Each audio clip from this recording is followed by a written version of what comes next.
And now Chapter 4, the characteristics of Rishabhadeva, the Supreme Personality of Godhead.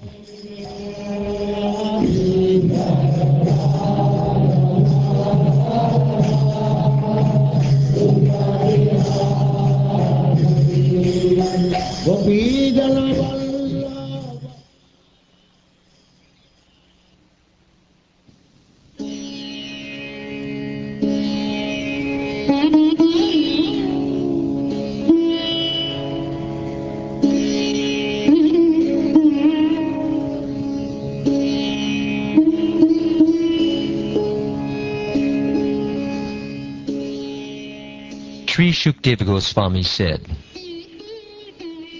as soon as the Lord was born as the son of Maharaj Nabi, he manifested symptoms of the Supreme Lord, such as marks on the bottom of his feet, the flag, thunderbolt, etc. This son was equal to everyone and very peaceful. He could control his senses and his mind, and, possessing all opulence, he did not hanker for material enjoyment. Endowed with all these attributes, the son of Maharaj Nabi became more powerful day after day. Due to this, the citizens, learned Brahmins, demigods, and ministers wanted Rishabhadeva to be appointed ruler of the earth. When the son of Maharaj Nabi became visible, he evinced all good qualities described by the great poets, namely, a well-built body with all the symptoms of the Godhead, prowess, strength, beauty, name, fame, influence, and enthusiasm. When the father, Maharaj Nabi, saw all these qualities, he thought his son to be the best of human beings, or the supreme being. Therefore, he gave him the name Rishabha. Indra, the king of heaven, who was very materially opulent, became envious of King Rishabhadeva. Consequently, he stopped pouring water on the planet known as Bharatvarsha. At that time, the Supreme Lord, Rishabhadeva, the master of all mystic power, understood King Indra's purpose and smiled a little. Then, by his own prowess, through Yogamaya, his internal potency, he profusely poured water upon his own place, which was known as Ajnaba. Due to getting a perfect son according to his desire, King Nabi was always overwhelmed with transcendental bliss and was very affectionate to his son. It was with ecstasy and a faltering voice that he addressed him, "My dear son, my darling."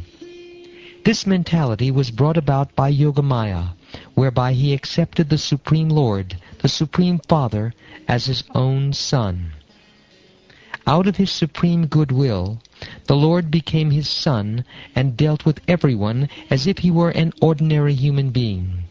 Thus King Nabi began to raise his transcendental son with great affection, and he was overwhelmed with transcendental bliss, joy, and devotion. King Nabi understood that his son, Rishabhadeva, was very popular among the citizens and among government officers and ministers. Understanding the popularity of his son, Maharaj Nabi enthroned him as the emperor of the world to give protection to the general populace in terms of the Vedic religious system. To do this, he entrusted him into the hands of learned Brahmins, who would guide him in administering the government. Then Maharaj Nabi and his wife, Meru Devi, went to Badarik Ashram in the Himalaya mountains, where the king engaged himself very expertly in austerities and penances with great jubilation. In full samadhi, he worshipped the Supreme Personality of Godhead, Naranarayan, who is Krishna in his plenary expansion. By doing so, in course of time, Maharaj Nabi was elevated to the spiritual world known as Vaikunta. O Maharaj Pariksit, to glorify Maharaj Nabi, the old sages composed 2 verses. One of them is this, quote, "Who can attain the perfection of Maharaj Nabi?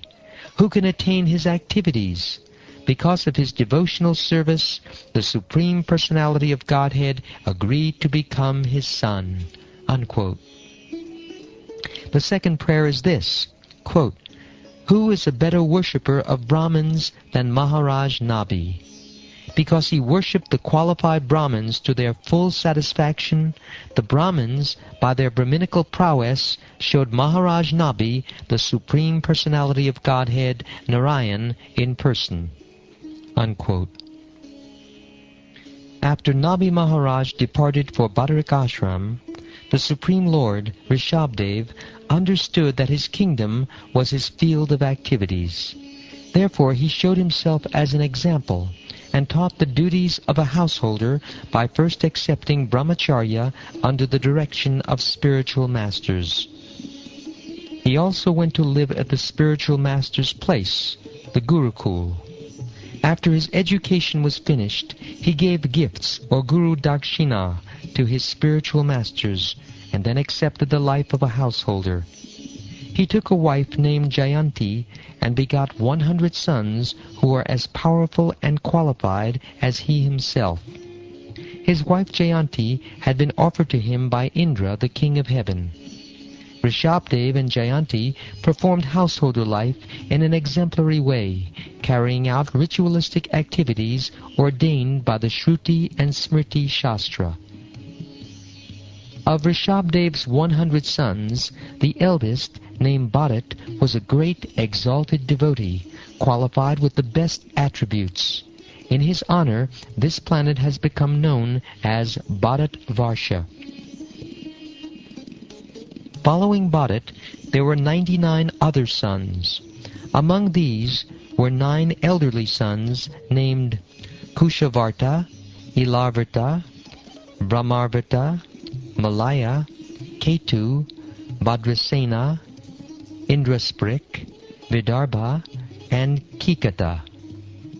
In addition to these sons were Kavi, Havi, Antariksha, Prabhuda, Pipalayana, Avirhotra, Drumala, Chamasa, and Karabhajana.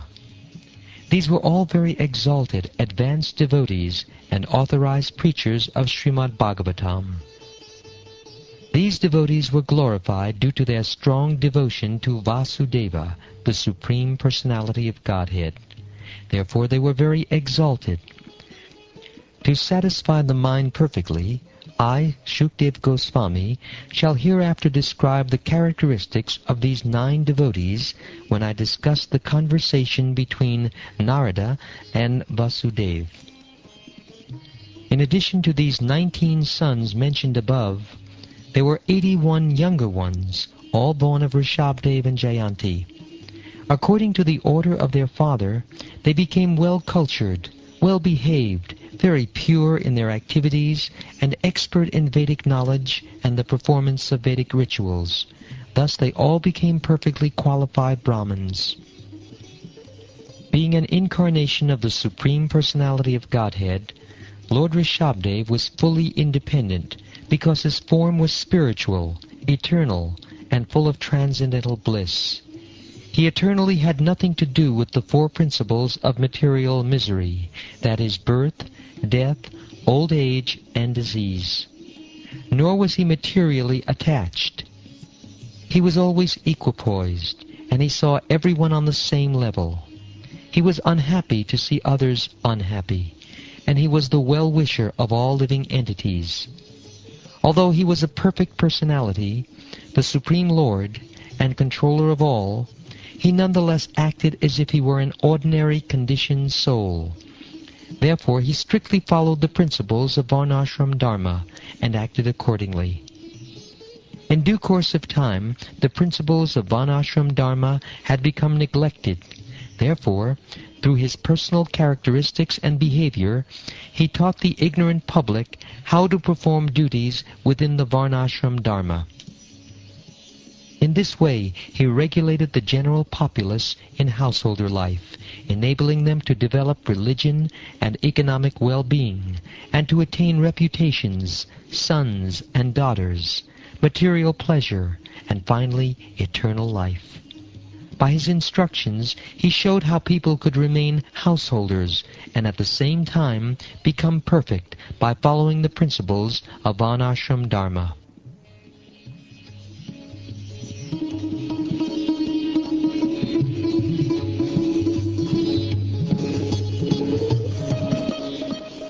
Whatever action is performed by a great man, common men follow.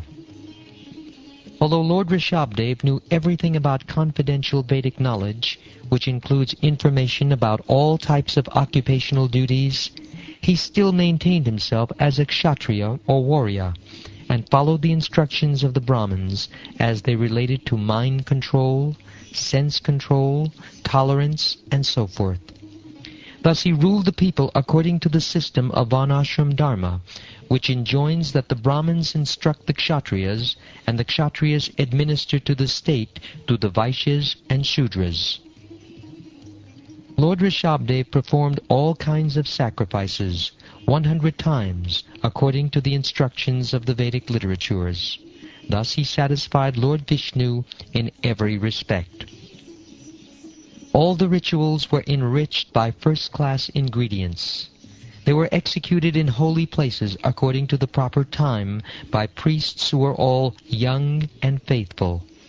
In this way Lord Vishnu was worshipped, and the prasad was offered to all the demigods. Thus the functions and festivals were all successful. No one likes to possess anything that is like a will-o'-the-wisp or a flower in the sky, for everyone knows very well that such things do not exist. When Lord Rishabhadeva ruled this planet of Bharatvarsha, even common men did not want to ask for anything at any time or by any means. No one ever asks for a will-o'-the-wisp. In other words, everyone was completely satisfied, and therefore there was no chance of anyone's asking for anything. The people were absorbed in great affection for the king. Since this affection was always expanding, they were not inclined to ask for anything. Once, while touring the world, Lord Rishabhadeva, the Supreme Lord, reached a place known as Brahmarvita. There was a great conference of learned Brahmins at that place, and all the king's sons attentively heard the instructions of the Brahmins there. At that assembly, within the hearing of the citizens, Rishabhadeva instructed his sons, although they were already very well behaved, devoted, and qualified. He instructed them so that in the future they could rule the world very perfectly. Thus he spoke as follows.